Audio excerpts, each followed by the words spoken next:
Good morning, everyone, and welcome to the morning huddle for Friday, May 21st of 2021. Today, we're going to talk innovation, but before we get into that, I want to share some special announcements, okay? So let me share my screen here.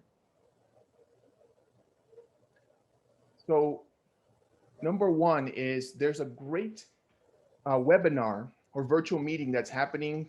This is going to be hosted by the Small Business Development Division of Internal Services Department, and it's Access to Capital Workshop. So it's part of a financial assistance workshop series, guys. It happens on May 28th from 10 a.m. to 12 p.m. Okay, so it's going to be a virtual meeting. If you want to participate in this, and I highly recommend it because Miami-Dade County puts out a lot of great content. There's a lot of support for small businesses. How do we get you connected to those resources? And as you can see here, you can just register at mdcsbd.gob2g.com from on May 28th, right? So when is that? That's going to be next Friday. Okay, so it kind of interferes with the morning huddle, but if you want to check this out, please do. The other thing I wanted to share, and let me stop that share.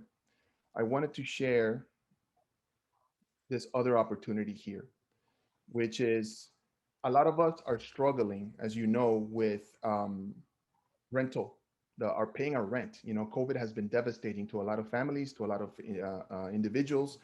And so there's a new program where you can apply for rental assistance.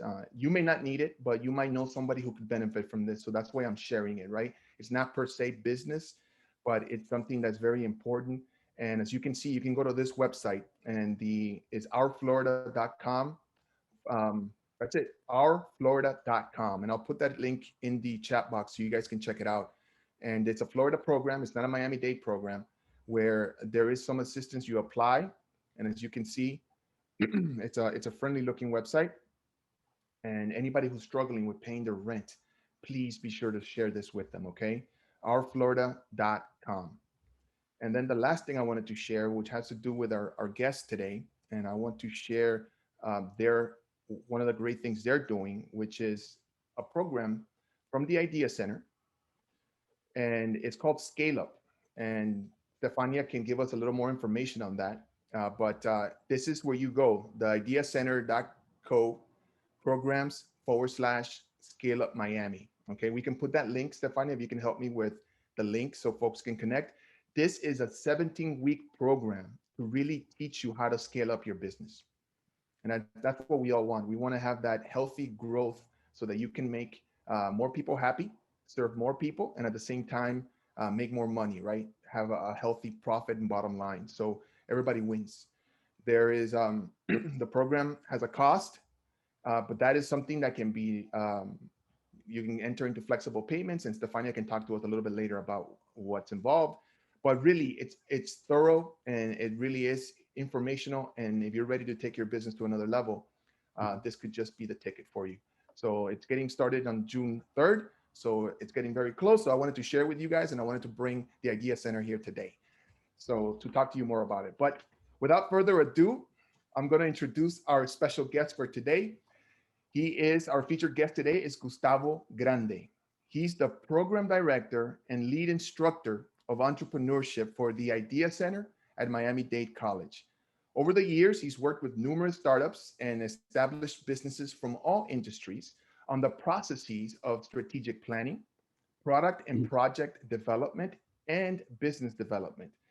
Prior to this, he was a business development consultant and an entrepreneur in the logistics and trade industry.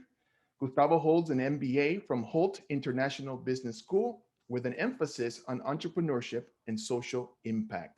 And he is certified as a design thinking practitioner and as a facilitator from IDEO and the D School at Stanford University. And that's D for design, right?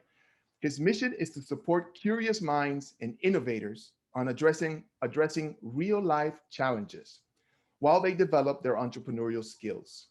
Using the experiential learning cycle and design thinking methods, Gustavo will support you in the process of making your vision come true or come to life. Please help me welcome Gustavo Grande to the Morning Huddle. All right. Thank you, Gustavo, Danilo. my friend, welcome. Thank you. Thank you, and good morning, everyone. I hope everyone is doing great. I see some familiar faces, and at the same time, I'm very happy that you're taking this time for you because this is the time for you to connect, to learn, and to have a conversation. Danilo, any questions before we start? Any kind of Yeah, guidelines? absolutely.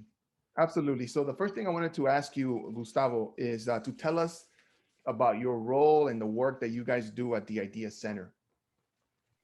So for those that have not been able to come to the Idea Center, it is a hub of innovation and entrepreneurship of Miami-Dade College. We not only serve all the students at Miami-Dade College, but also community at large. Most of our programming, we have about 70% comes from the community and 30% come from the students. We are actually in the process of trying to balance that out. And what we do is that we have different events in order to inspire and educate those individuals that are curious about entrepreneurship or that are starting their ventures and want to learn how to do it in a more structured, organized way, but at the same time that can be innovative and attractive to more users and customers. So we are physically located in downtown Wilson campus, and as I mentioned, it's open to everyone. Right now, we don't have any events in person. All of our events are online, and you can find them on the website. And we have events in topics such as entrepreneurship, technology, social impact, and innovation.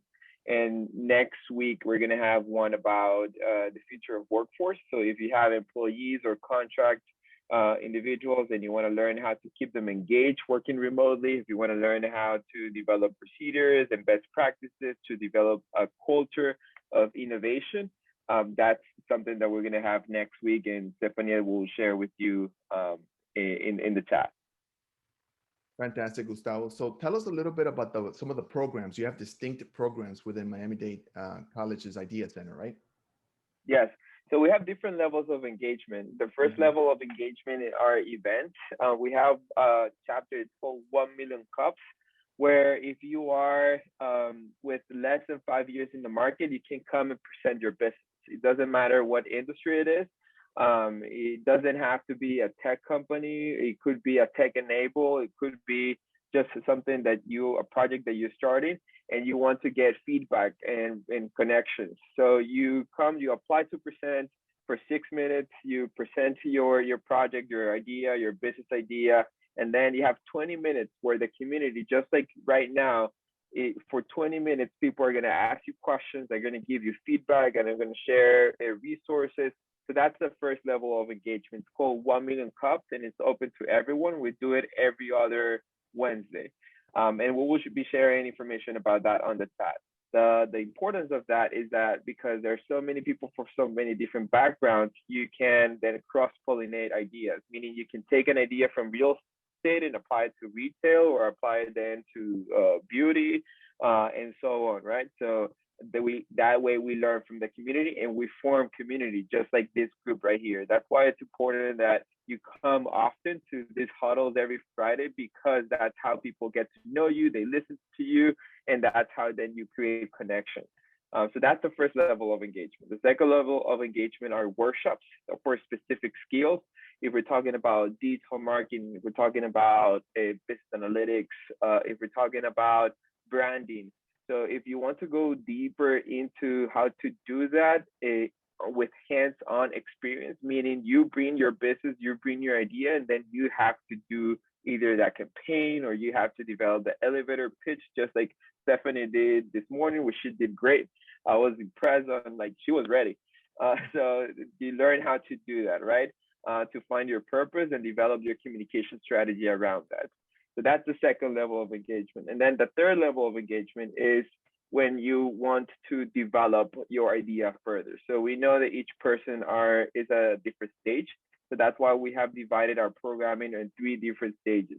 Idea to prototype, meaning you have an idea, but you don't know where to start. Well, we have different methodologies that help you go into just a concept into a prototype. And when we say prototype, it could be physical, it could be digital, it could be a service, or it could be an experience.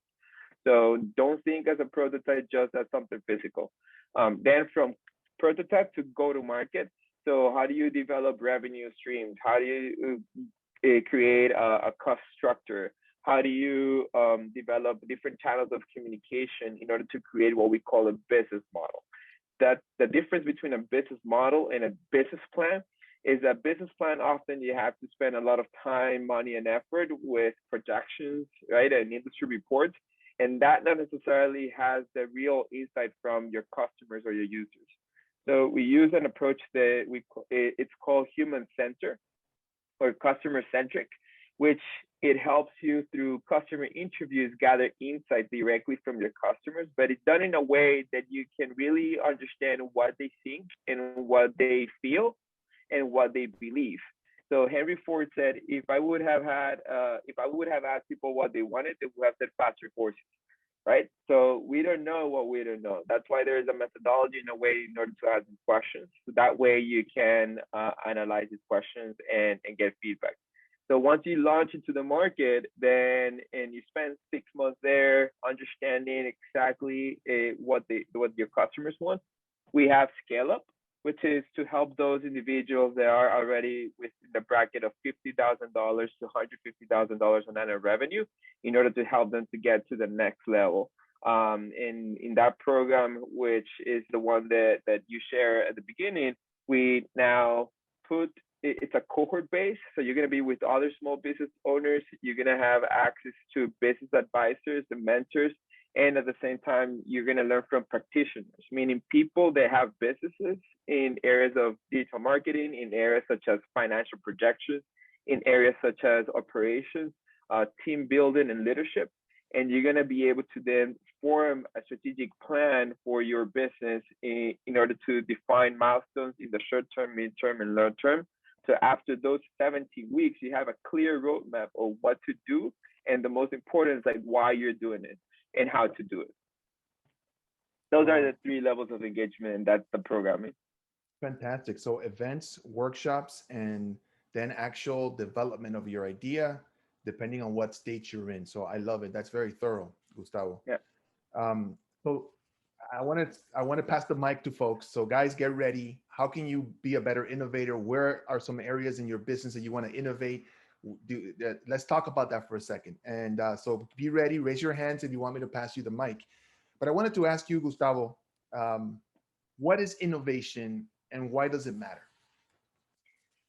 So oftentimes we confuse something that is, we confuse invention with innovation, right? So invention is something that is completely new. Now, the difference between an invention and an innovation is that the innovation, it's practical, meaning people understand, people have access, people can use it, and they can use it frequently. I think the COVID not necessarily told us what was the importance of this, but highlighted the importance of this. Adam Smith says is not the fastest, the strongest that survives, right? Or the smartest that survives, but that one that can adapt faster.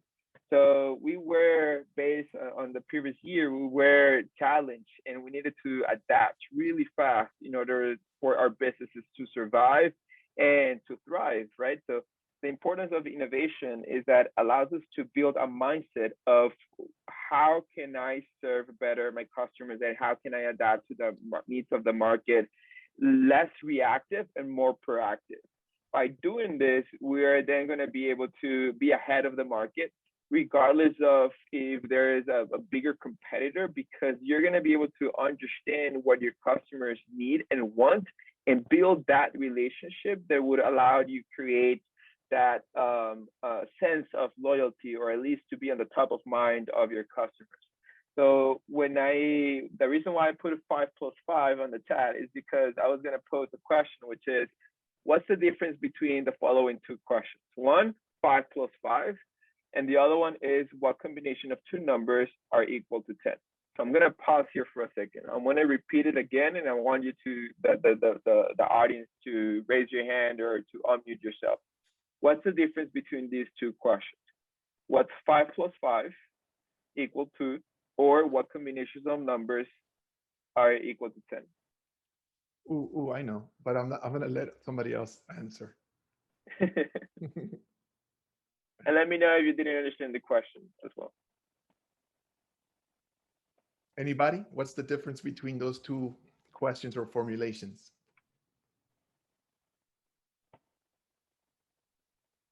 Don't be shy. There's no right or wrong answer. Vanessa, you want to give it a try? Sure, because 5 plus 5 is finite. That's all there Mm-hmm. is. But what combination of 2 equals 10 is, I mean, if you factor for imaginary numbers and negative numbers and whatever, I mean, it's almost an infinite set of answers. So it's expansive to your thinking outside the box, or better than outside the Wow. box, no box thinking. Wow. Exactly. Yeah. That's exactly right. The first one is very finite, right? Which is, it's funny because it's linked to what we know as fixed mindset or finite mindset. So we think things are scarcity or limited. The second one, it's abundance. So we have what we call growth mindset or the entrepreneurial mindset. So there's no box. There are different ways that we can get to our objective. So that way now allows us, put us in the mind of experimentation. And with this experimentation, you can start testing different partnerships. You can start testing different ways of communicating your product or service.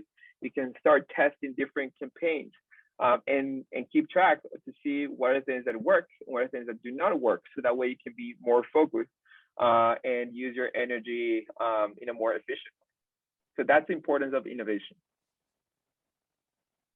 Fantastic. It's deductive versus inductive thinking, right? And looking at your issues or challenges that you have in your business from different vantage points. Fantastic. So can anybody innovate? If you have a small businesses, no small business, Gustavo, no matter how small, is there room for us to innovate? Innovation is it's global, right? When I say that, it's because even if we work in a company, we have to innovate. It's also like, as we say, entrepreneurship, right? When you have an entrepreneurial spirit or mindset within a company, when you develop a new line of business or new business units and so on. So anybody, you guys innovate maybe without knowing. Everyone, when you wake up and you are trying to do a different routine or trying to do something new, you are innovating. So there are different types of innovation. You could find progressive innovation, which is when you are doing something and you want to do it better. So you change a component here or there, and that way you get better at your craft, your art, your experience. And then there's disruptive innovation, right? So, but regardless of what you do, when you are trying to become better at yourself and when you're trying to do something different, you are innovating. So anybody has the ability to innovate. The only difference is if you do it with a method in a systematic way that actually makes you aware and conscious of those efforts, right? So that's something that not everybody does. And if you start doing it, meaning if you have a notebook or a sticky notes and you keep track of the things, the efforts that you do, then you will be able to identify the patterns. What are things that I'm doing, maybe that I'm wasting too much time. And then you start identifying what are those patterns. And then you see, okay, I'm going to stop doing this because I'm wasting too much time here. So by doing that, then you can keep track of how much time extra you're able to produce. So whenever your customer tells you that they don't have time or money, that's not true. It's all about their priority and their sense of urgency. So that's why we need to understand first where we are putting our energy, right? And based on where we're putting their energy, to make sure we focus on that 20% of our customers are bringing our 80% of our value, of our money, which is the law of Pareto. And that way we will become more efficient. We become less distracted. Sometimes we think that entrepreneurs need to do everything, and it's not the case. That's why we're here, right? So we can partner, we can connect, we can say, oh, you're good at marketing. How can we collaborate? Maybe you have CPA experience, or maybe you have experience in trade. So that way you start exchanging, and that's how you form also the community. Fantastic. So I want to open it up to, we're talking about innovation and how you can leverage that in your business to grow your business. So who has a question or a comment for Mr. Gustavo? Who would like to chime in? Thinking about your business and how you could, we have an innovation expert here that can give you some tips or open up some level of insight regarding what you can do in your business. Anybody? And I have also a question for you. What is your idea of innovation? Or when you hear the word innovation, do you feel identified with it or not? What is, when you hear the word innovation, what is the first thing that comes to your mind? A product or service that someone may need. Product or service? Okay, thank you, Kathleen. Ayana? So I do hair. So if I was to think of a product or something that I know someone would need, would that help my situation being in the salon? So you want to think why they need that product, right? So you want to think on their needs. So what is it they're going through? What kind of situation they are? So that way you can start identifying and speaking their language. So you ask questions based on previous behavior. What is your lifestyle, right? I believe that's something that you want to take into consideration to know what kind of product to develop next. Because it's different if I'm in the office all day than if I'm on the street all day, right? So if we have a different type of lifestyle. So if I'm in the office, I have air conditioning, everything is okay. But if I'm outside, it's very humid. So the product that you need to develop, it's going to be different from the person that is in the office than from the person that is going to be outside all day. Does that make sense? No, definitely. And you know what, Gustavo, that's a huge point. And it goes back to human-centered design, right? That sometimes we think as business owners, but we need to take that hat off and think as the customer. And how do they see the world, right? And understand what their needs are, etc. So huge point there. I see Miss Ayana has her hand raised. Yes, I was just thinking, I guess it's kind of a question. When you're talking about innovation and what the customer needs, if you are providing a service, would that be like tailoring a program for like each individual customer? And not so much in the sense of like you tailor like every single person, but like let's say you have a general service and then you do like 3 different options. Is that kind of the idea of where innovation is coming in? Because I'm thinking that everybody has their own different needs and what they want to get out of something, like coaching, or even like products and things like that. So would like sitting one-on-one with a customer kind of help get to like figure out ideas as to what you can do for like customers in a broader sense? I don't know if that makes sense. It makes total sense. So I'm going to touch different points that you mentioned. Okay. One of them is that you need to talk to them. Okay, as a business owner, you are the one that needs to talk to your customer, right? Mm-hmm. You want to learn from them. You want to learn what kind of language they use. Okay, you want to learn how they communicate, because then you're going to use those words to put it in your website, for example, and that helps with the SEO, with the search engine, right? So you also want to see what are the patterns. So we look at this group right here, right? So we all come from different backgrounds and different places, and we are all in different stages of life, but we have the same need, which is to connect, to learn, and to build community around business, right? So if you talk to each of us, we are gonna make probably 70% of what we're gonna say might be different, but there's this 30% that might be a common thread among all of us, okay? And that you want to focus on that common thread. You want to understand, plus create clusters of information. So when you go through the interviews, you're like, oh, one theme is access to capital. One theme is how can I create a better financial projection. Another theme could be marketing, right? So then you start identifying what are the themes, and then you say, what are the top 3 priorities? So if the top 3 priorities are understanding my customer, how can I get more of them, and how can I get capital, then you're going to develop your programming and at least the initial experiment of your service around those 3 priorities. Okay. Then you have to go out and test. So we have a motto here that is progress before perfection. You don't need to have your product completely done or your service completely laid out in order for you to start interacting with users or customers. So you create a prototype of your service, and if it's programmed, it could be how many hours of training, or it could be different workshops, right, that you're gonna launch. So you launch a free webinar, and then you see how many people register. You see from the people that register how many of them come to the actual webinar, and then you send a follow-up email with a survey. What did you learn? What was the most important? Will you recommend this? And that way you keep, there's a feedback loop, what we call a feedback loop. So does that make sense, Ayana? Oh yeah, definitely. Yeah, you completely answered my question. Thank you so much. Awesome. No problem. Fantastic.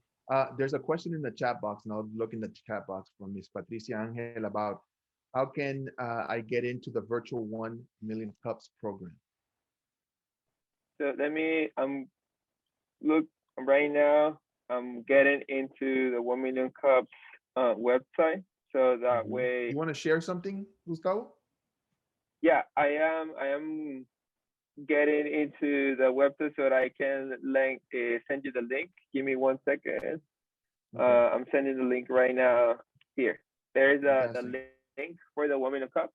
And if you want to present, there is a section that says apply to present. You click there, and there we go. Yeah, you click there to apply to present, and you fill out a very simple form, and that way the organizers will review your application, and then we coordinate the meeting, the session for you to present.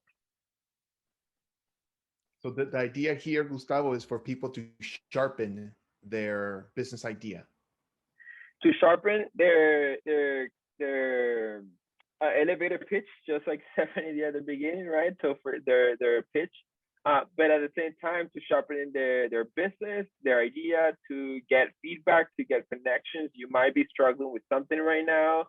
At the end of the 20 minutes, we ask a question, which is, how can we as a community, what can we as a community do to support you?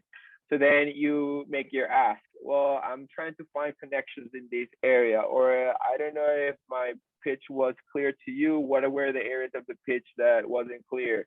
Or do you know people in this industry, or do you want to be my user? So that's some examples of what happens during this event. Wow, fantastic. So anybody can apply, right? Yes, anybody that has less than 5 years of operations. So Jessica, doesn't matter if you are initial stage or growth phase. If you have less than 5 years of operations, you can apply to present. Wow, very cool, very cool. So great. Who else has a question or comment for Mr. Gustavo? And look at us as a resource. So we're going to be posting the link of Scale Up Miami, but also the link for office hours. So I have office hours with students and community, and they might have ideas or questions, and we can, for 30 minutes, we can discuss that. We can brainstorm, and that way also provide more resources. So thank you, Danilo, and thank you, everyone. I don't know if you have another question, Danilo. Oh, yes, I have a lot, Gustavo. Okay. So I wanted to ask you, like, I'm glad that we addressed the issue that we are all innovators, right? Because the word can be intimidating, and it can sound like only big companies innovate, and you hear about innovators like sending rockets to Mars and all this cool stuff that's going around on high tech and all that stuff. But you said today that we're all innovators. We do it as part of being human, right? So there is a difference in disruptive innovation, and that there's a process. And if you can become more mindful of what the process could be, you can become even more mindful about it. But I wanted to ask you, pre-COVID innovation was important. Post-COVID, given the fact that the world is changing, the economy is changing, right? A lot of things have changed because of COVID. Is innovation more important than ever? How do you see it? What's the role of innovation going forward? So I love a quote from a book that it's called Robot Proof. It says that machines are going to become better machines. Therefore, humans need to become better humans. We are talking about innovation not only in business, but also in areas such as social impact, meaning anything that tackles the triple bottom line, people, profit, and planet, right? We're talking now more than ever about diversity, inclusion, and equity. So innovation is what makes humans human. So it's what is going to allows us to adapt, and it's what is going to allows us to move from transition to transition, right? We have had different ways of innovation. Yeah, that's exactly the book. We have had different waves of innovation, from the creation of fire, from the creation of the manufacturing, the industrial revolution, the creation of the internet. And we have always had this fear about, oh, jobs are going to disappear. But at the end of the day, we are humans. We adapt, right? So that's why it's important as humans to develop this learning mindset. Even academia nowadays is in a very interesting position, because no longer students are interested into a fixed pathway of a career, right? It no longer is about just business or just about engineering. You need to be able to develop that holistic approach of understanding the technical skills, but also understanding what we call future-proof skills, which is creativity. Our creativity is killed in fourth grade. Why do I say that? There are studies that show that whenever you were in kindergarten and they asked you to draw a horse, you created this 3-head horse that is pink with wings, and it was beautiful. They even posted it on the fridge in your house. But when you got to the fourth grade, the teacher said, "What is this? This is horrible. You have to do it again." So now, not only you were ashamed of what you did, right? But now you have to get into the status quo of drawing a horse just like it is. So creativity is one of the elements that we need to start practicing more and more, because academia, laws and regulations, the work setting, right, has basically forced us to be or to behave in a certain way. So we need to also, as leaders of our organizations, promote our employees and push our employees to experiment and to develop their creativity. Creativity, communication, how we articulate our thoughts, how we articulate our emotions, emotional intelligence is key to be a leader of an organization, right? So there are elements of being human that we still need to explore, that it's going to allow innovation to become more and more, not popular, but more people feeling that they are innovators, right? Feeling that just like you're a good public speaker, well, I'm also a good innovator. That just like you do a really good job of cooking, where you also do a really good job innovating. So now that's our goal, to democratize the term innovation among everyone. Wow. Yeah, I love that, because I think that is the future. Remember, Steve Jobs used to say that the future is going to happen at the intersection of technology, yes, but also humanities, right? And being more This book human is talks the about humanics, which is that intersection. right. Humanics. Yes, that's Oh, wow. the term that we're given today to the intersection between anything that is tech or tech enabled and us humans. There we go. I love it. I love it. So, Mr. Marlon Hill has a question about in the chat box. What is your routine, Gustavo, to innovate yourself? So like I mentioned, I am full of sticky notes. I like to always put down my thoughts, and to have what I call a parking lot. So a parking lot is whatever idea that comes to mind that not necessarily is within the focus that I have at that moment, but still it's gonna come. You don't control your thoughts, right? So you write it down and you put it in the parking lot so you can come back to that later. That's one thing. Second thing, to me, it has helped me a lot, meditation, to meditate and to journal, because when I meditate, I'm able then to better understand how my thought process works. And when I journal, I'm able to then articulate my thoughts. Sometimes you have thoughts, but you're not able to express it, right? Or all of a sudden you might meet someone and you have to give the elevator pitch, and you stumble, you don't know what to say, you are being redundant or rumbling. But if you write it down, right? If you write it down, you're able to fix it. You're able to test different elevator pitches. So I like to meditate and write down, and then experiment. I in my job, they don't know this. It's between all of us. For me, this is a paid internship. I say that I'm learning all the time. So I come up with different programs. I test it. I see if it works. I see if it doesn't work.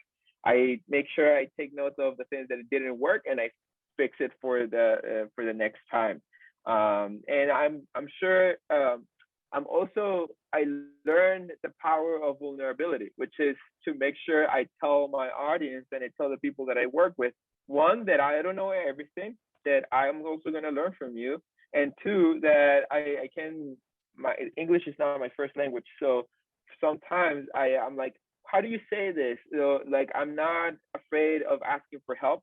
I'm not afraid of making sure I let the people that I work with that I don't know everything.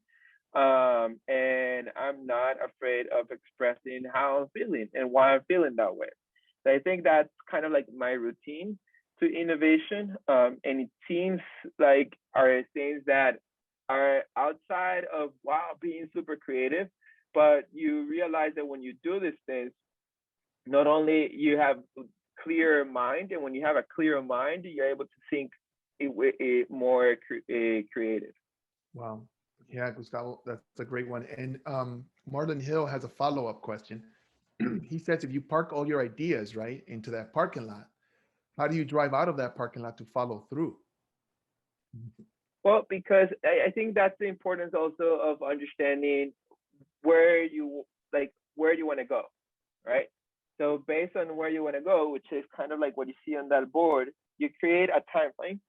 Okay, so you say, okay, by this year, I want to make sure I have 10,000 clients and I don't know, like $100 million in sales.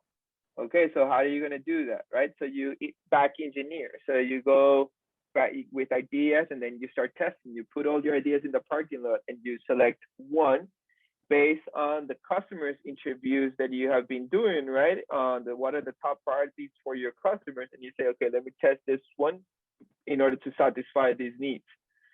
It works, it doesn't work. So if it works, you continue doing more, right? If it doesn't work, there are two terms that are really important: iterate or pivot. Iterate is when you change something small. It could be like the place of the apply button on your website, or it could be like the color of your product. And pivot is when you make big changes. So let's say I was targeting teenagers that are right out of high school, and now I'm gonna target professionals that are retiring, right? That might have accumulated a wealth and they have the capacity to pay the amount of money that I'm asking. So that's what a pivot is: a big change in your business model, and iteration is a small change. So that's how you do it. You put in the parking lot, and then you start testing, and you take from there, and you take from there as you test your ideas. Right. Now, guys, last call for any questions or comments. There is, I think, one from Mr. Louis. For those who had an innovative business idea based on the pandemic, how do you see them pivot to something else? I will say that just if we develop something based on the pandemic, right? I think the pandemic highlighted the needs that we have. For example, now more than ever, businesses understand the importance of digital marketing, right? And after the pandemic, I don't think that's going to go away. That actually it's something that everyone needs to adopt in order to have a presence there. So it's not one thing or the other. Now, if it's a business that is completely focused on the aspects of the pandemic, right? Let's say manufacturing face masks, okay? So what other products or services can you develop with the same infrastructure, okay? So from face mask, can you go to, I don't know, other type of garment or item that people are going to use?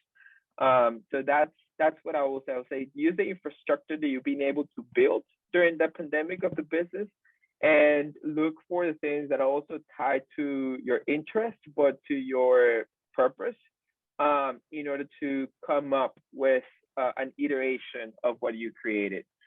If you have a more specific example, I can give you ideas, but with that general concept, that's how I will approach that situation. Right. So what got you interested in entrepreneurship and innovation, Gustavo? So I'm from Caracas, Venezuela.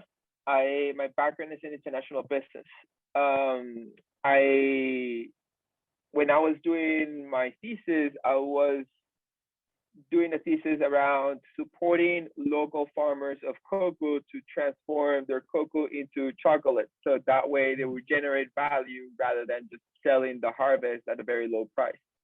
So I was able to go to different communities and understand the challenges that they were facing, because not being able to develop added value to their product. Not only that, but I saw my dad failed about 2 or 3 times, and every time he failed with his businesses, he went into depression. So I had the luck that my mom is very strong, and she was the one who supported us. And later on, I wanted to have my own business. So I created my own consulting company on import, export, and logistics. But I knew that because of the reality of my country, I was limiting myself in terms of my potential. So I decided to come to the United States to learn English first. I went to Boston to learn English, and then there I decided to go to San Francisco to learn about entrepreneurship. In San Francisco, I learned the word entrepreneurship. I didn't know that was the word. I didn't know that that's how you call creating a business or developing an idea. So when I was there, I also learned about this methodology, and I also learned about the power of connection, because I learned by doing. So, well, while I was learning these things, I said to myself, I want to build something to help the students that have ideas, develop the ideas, and then create like a pitch competition.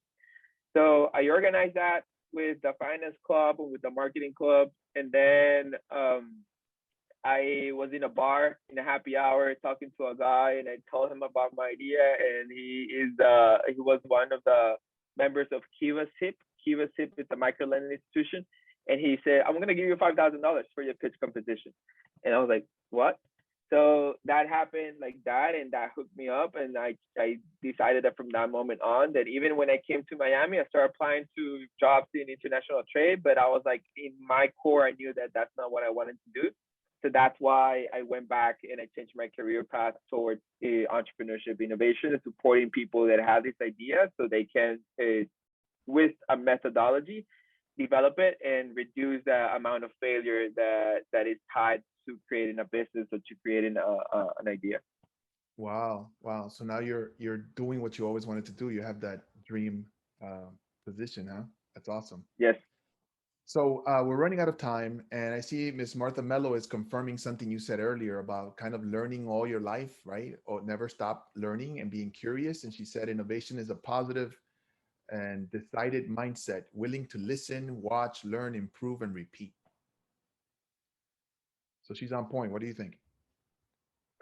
I couldn't agree more. Can you repeat those steps, please? Listen. So she said to listen, so that you have to have a mindset, right? You have to decide on a mindset of willing to listen, watch, learn, improve, and repeat. Totally. We use terms that are unlearned, right? So unlearn your experiences that comes with biases, that come with preconceptions. Relearn, so doing the observation that she's saying, listening, what people say, what people think, and how people feel. and that way be able to implement new practices and repeat. So I totally Right. agree with her. Fantastic. And but Miss Patricia Angel is asking for your email, so maybe we can put that before the call's over. And to wrap up, Gustavo, you have a very interesting perch on what goes on with small business owners and entrepreneurs here in Miami-Dade County. You've witnessed, the challenges that we faced, some of them devastating around COVID. And I want to ask you, what do you wish more entrepreneurs understood about growing their business or innovation, or what do you wish sometimes that they understood better? Whenever I meet with an entrepreneur, I pay attention to two things. One is a character, and I measure character by their story in terms of how many challenges have they been able to face and how many times have they tried. Um, and and the other thing is if they are coachable. So if they are willing to listen, but also to teach. Like I said in the past, you need. I don't know everything, so I need to learn from you. I need you to teach me. And as a founder, you need to teach your employees. You need to teach. You need to educate also your customers. You need to educate your partners. So I think once you become a partner, a founder, you need to understand that it's not about you anymore. It's about your customers. It's about your users. It's about your employees, and that's what makes a difference because it changed your mindset. It changed the mindset in terms of why you do what you do and how to make it better. So it's no longer about your ego or pushing your solution. It's not longer about that 5 plus 5, but now it's about what combination of numbers exists that can get me to the goal that I want to achieve. So now you're willing to listen and to get ideas and feedback, which is the most important thing. There's one thing that we use, it's called vanity metrics. Vanity metrics is when someone tells you, oh yeah, this is nice or it looks good, but it doesn't lead you to a sale, for example. So we want to really get the criticism, the constructive criticism and the feedback in order to be able to improve. So take advantage of this community, take advantage of this group to really ask for critical feedback, and that way you can make your business better. Wow, thank you, Gustavo. And I have one last question, and we'll let you go. The question is, things are changing right now, right this literal minute, because we don't have a mandate for masks. Folks are getting vaccinated. The CDC said we can return to being indoors without a mask, right? So a lot of the restrictions are slowly being lifted, and we're returning, it seems, to a sense of normalcy in Miami-Dade County, at least, right? And also in the state. Looking at what's ahead down the road, Gustavo, what is the best advice you can give these amazing small business owners and nonprofit leaders that are on the call? What would you want them to see as they move along that road towards the future?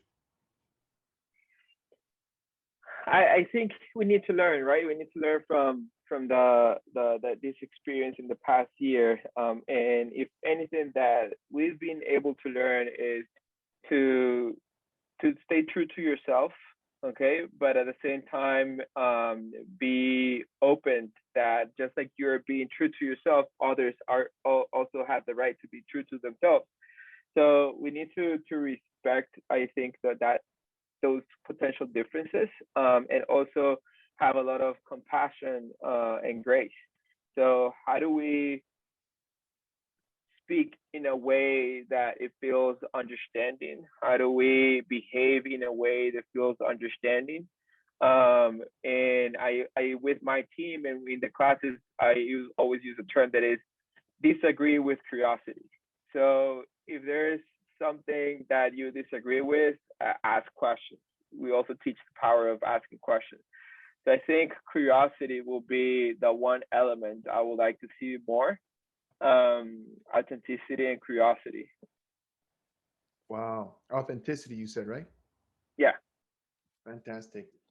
Well, Gustavo, I want to thank you so much for your time and your insights, brother. And hopefully you'll come back in a couple of months and we'll do it again, because this is a topic that requires like more deep diving into it. Guys, please help me give them a big round of applause. Oh, thank you. Thank you, everyone. Danilo, thank you for this opportunity. I'd love to interact with all of you. And again, use us as a resource. I already put my email on the chat, and happy to support. Have a I great love it. Thank you, rest of the Gustavo. day. Yes, thank you. And everybody now is connected to Gustavo, Stefania, and the Idea Center. Check them out and take those steps to get to know them better. So thank you all so much. And we'll do it again next Friday. And please invite your friends. Help me spread the word about the morning huddle so more people can see the great information you received today. So thank you guys so much. Have a great weekend and stay safe. Great weekend, everyone. Thank you. Bye, guys. Thank you, Gustavo.